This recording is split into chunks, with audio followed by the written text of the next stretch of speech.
Es que estamos enfrentando la crisis con lucidez, señores. Escucha esto, creció más de 100% la venta de clonazepam. Está muy bien.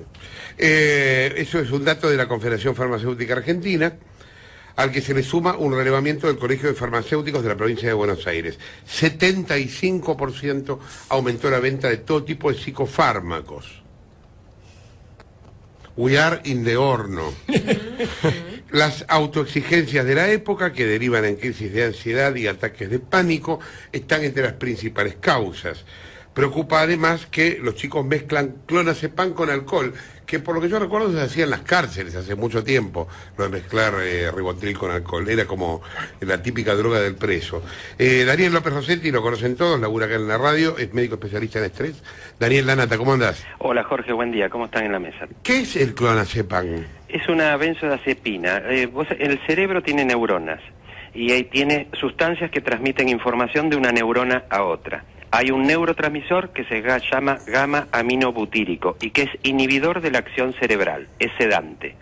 El clonazepam es una benzodiazepina que se fabrica en el laboratorio, junto con el oxazepam, medazepam, lorazepam, diazepam, alprazolam, etcétera.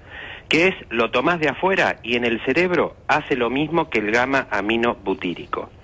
Una sustancia no inventa funciones cerebrales, las modifica. Una droga o estimula o inhibe. El clonazepam, como otras benzodiazepinas, son inhibitorias de la acción cerebral, del funcionamiento mental. La diferencia del clonazepam con otras benzodiazepinas, como el alprazolam, que es el Alplax del comercio, el lorazepam, el medazepam, el oxazepam y otros, es que actúa específicamente sobre un circuito cerebral que es el circuito del miedo. El circuito del miedo y su sucedáneo, que es la ansiedad. Se usa mucho, ¿por qué? Porque se medica mucho, y se medica mucho porque es cómodo para el paciente y cómodo para el médico. Las dos cosas están mal. Eso te quería preguntar, doctor Diego, ¿cómo estás? ¿Qué haces, Diego? ¿Cómo te va? Me parecía, ¿no?, que como esa especie de drogas de época también, ¿no? Era ese clonazepam, el ribotril, como que se van poniendo de moda algunas drogas, de repente todo el mundo está tomando eso, en cierto sector social también, ¿no? Eso es verdad. Pero digo, eso tiene que ver con los médicos también, ¿no? Con los psiquiatras que recetan rápidamente ante una consulta o media consulta, ya rápidamente te dan una receta de clonazepam. Es que hay dos vertientes acá que hay que hacer. Mira, ayer me decía el doctor Cormillot que Florencio Escardón, médico más que conocido, más que un extraordinario médico, alguna vez le dijo: como médico hay que ser muy valiente para tener una lapicera en la mano y un recetario enfrente y no indicarle nada al paciente. Tenés que tener mucho coraje y mucha relación médico-paciente para decirle a un paciente que si lo que tiene es tristeza, si lo que tiene es melancolía, si lo que tiene es preocupación, si lo que tiene es nerviosismo, eso no se medica, son emociones. Y las emociones no se medican, las emociones se procesan individualmente, mentalmente, con un trabajo de elaboración. Si vos medicás, Diego, una emoción, estás impidiendo que el cerebro procese, que es lo mismo que crecer y desarrollarte, lo cual sería un error. No indica que no lo uses en un cuadro de ansiedad real, donde permite por X tiempo, generalmente reducido, 30, 60, 90 días, la reorganización del curso del pensamiento del paciente y lo estás ayudando. Pero no es la solución ni de la ansiedad ni de la depresión en sí. Normalmente el médico cuando receta clonazepam, ¿por qué lo hace? Primero porque debe tener un diagnóstico que así lo indica. Ansiedad patológica, ansiedad generalizada, ataques de pánico, cuadros de fobia, estrés postraumático. Le debe indicar al paciente que va a ser por X tiempo y hacer, Jorge, algún otro tipo de actividad que sea sustituto del ansiolítico y saber que se lo va a dar por poco tiempo. En mi caso particular, cuando lo uso en dosis muy bajas e indico concentraciones bajas en cada comprimido. A lo mejor un clonazepam viene de 0,25 miligramos, de 0,50, de 1 o de 2 miligramos. ¿Por qué uno tiene que dar bajas dosis siempre? Porque uno no sabe o no conoce el paciente inicialmente y no sabe el curso del pensamiento que va a tener, y si a los 10 días va a estar deprimido y a lo mejor se toma un montón de comprimidos juntos, con lo cual es inteligente darle dosis bajas, de manera que aunque junte 2 blisters de medicación, nunca sume una masa crítica de ansiolítico que pueda hacerle mal. Claro. Doctor, ¿Por qué, perdón, cómo funciona con el alcohol? ¿Por qué hay chicos que toman clonazepam con alcohol? Se potencian, los dos son inhibitorios del sistema central, pero ahí se arma una melange, una mezcla terrible. En realidad, cuando vos tomás algo de alcohol, te pones más alegre. Esto es típico. ¿Cómo se describe que son la evolución de la acción del alcohol? El hombre con el alcohol primero se convierte en un payaso porque se ríe, después se convierte, cuando va avanzando la dosis, en un mono porque hace barbaridades, y en última instancia hasta no controla esfínteres y se convierte en un chancho. ¿Por qué pasa esto? Porque el alcohol es inhibitorio de la acción cerebral, pero lo primero que inhibe, Jorge, es el lóbulo prefrontal, que es donde radica la constitución moral, la conducta social. Los psicoanalistas, los psicodinámicos dirían donde radica y vive el super yo, el control del yo y de lo que soy. Con lo cual el alcohol, si bien es inhibitorio, primero da una sensación de euforia, mientras que el clonazepam es siempre inhibitorio. Y los dos, el alcohol y el clonazepam, actúan sobre los mismos receptores cerebrales. Esto es, un receptor es igual que la cerradura de una puerta, y el neurotransmisor o el medicamento es la llave. Entonces, esa misma cerradura puede ser abierta a veces por distintas llaves. Si cuando abrís la cerradura de tal neurona cerebral genera depresión o disminución de la acción cerebral o inhibición, eso lo puede hacer también el alcohol, lo puede hacer el clonazepam y el diazepam o distintos diazepóxidos, etcétera. Doctor, acá me escribe un amigo, voy a leer el mensaje sin las palabras coloquiales que utilizan, ¿no? Un poco más formal lo voy a leer, pero dice que hay un montón de gente que utiliza este tipo de drogas porque consume mucha, por ejemplo, cocaína, y utiliza este tipo de drogas para bajar, para poder dormirse después de una noche de haber consumido. ¿Esto tiene incidencia en cuanto al aumento de la utilización de este tipo de drogas? No creo que sea básicamente el grueso. El grueso me parece, Diego, que es que vos te encontrás en el pasillo de casi cualquier lugar y alguien le pide al otro, ¿no tenés un ribotril? Eso lo habrás escuchado. Sí, claro. Lo cual verdaderamente está mal. Pero ¿sabés por qué está mal? No está mal porque uno es formal o porque hay que ser políticamente correcto. Es que biológicamente está mal.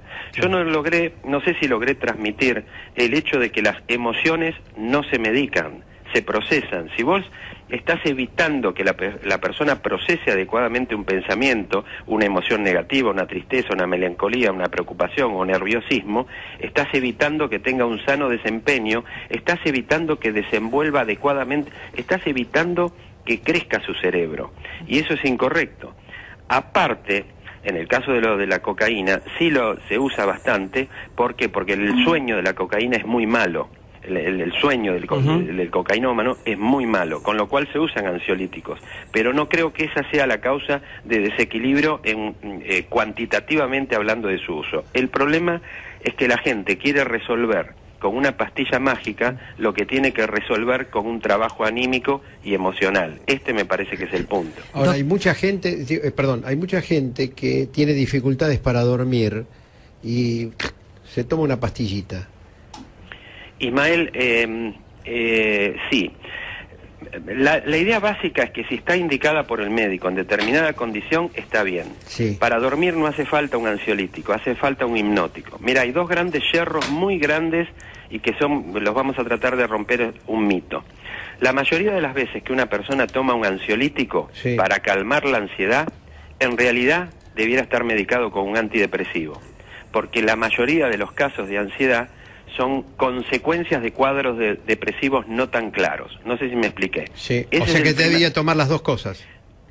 O el antidepresivo y el antidepresivo más el ansiolítico, pero lo tiene que indicar el médico. Y el segundo punto es usar un ansiolítico, como el clonazepam, para dormir, cuando para dormir hay que usar un hipnótico, como por ejemplo el Zolpidem. El clonazepam no es un hipnótico, es un relajante muscular. Es un ansiolítico calma el nerviosismo, la ansiedad, la tensión psíquica y produce cierta relajación muscular. Pero Ok. hay mucha gente que me dice que toma esa pastillita y entonces dice, ¿sabes? Ay, dormí bien porque me tomé un ansiolítico. Es probable que así pase, de hecho pasa la mayoría de las veces, pero ahí te tengo que decir algo que es el otro mito. A lo mejor duerme bien, pero no duerme tan bien como cree. Esto merece aclararse. El hecho de dormir 7 horas, 6 horas u 8 horas y no haberse despertado en el medio, Sí. no quiere decir que la Dormiste calidad biológica del sueño haya sido buena. Ajá. Vos sabés, alguna vez habrán escuchado que el sueño tiene etapas. Tiene 4 etapas, una es de movimientos oculares rápidos, el REM, es una etapa donde se sueña. Todos los ansiolíticos modifican la cantidad, la proporción de cada etapa del sueño. La calidad del sueño natural es, por definición, superior a la calidad del sueño medicado. Entonces hay que tratar de dormir, obviamente esto excede una columna radial, pero la consulta médica es la que determinará cuándo la persona requiere un ansiolítico para dormir y cuándo no. Hay muchas cosas antes de un ansiolítico para dormir, muchas. Doctor, buen día. Adriana te saluda. ¿Cómo Adriana, estás? buen día. Quería saber cuál es la diferencia entre una crisis de ansiedad y un ataque de pánico y si ataca por igual a cualquier sector social o hay alguno más afectado que otro. Evidentemente las cosas, Adriana, han cambiado. Yo recuerdo mi secundario, y en mi secundario recuerdo la división de secundario, primer año, segundo, quinto, cuarto, y no sé, creo que a la mayoría de los que nos escuchen le pasa igual.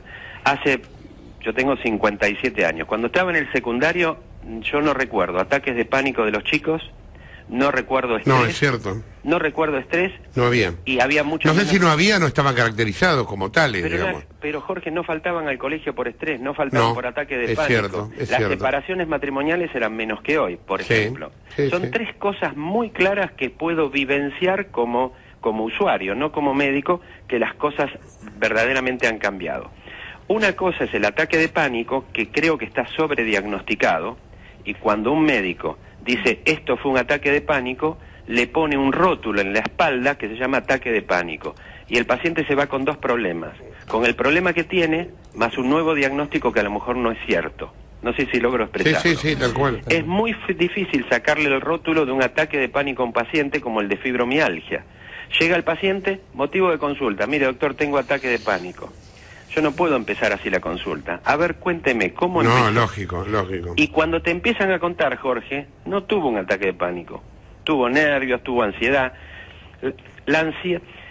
Mira tu mano. Tu mano tiene 5 dedos. ¿Te acordás que dijimos que el clonazepam funciona en el circuito del miedo del cerebro? Ujú. La ansiedad es una consecuencia, es una variación de un circuito biológico cerebral que es el miedo. Imagínate que la mano, tu muñeca, se llama miedo.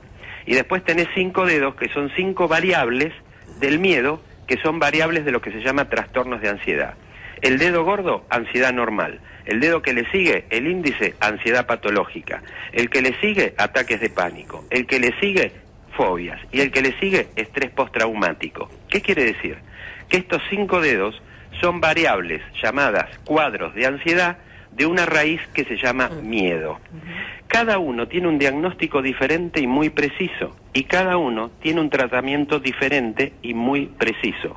La fobia el suyo, el pánico el suyo, el estrés postraumático el suyo y la ansiedad el suyo. Siempre y cuando uno llegue al diagnóstico de cuadro de ansiedad, cuando la mayoría de las veces yo diría que es un nerviosismo dentro del desvío estándar normal de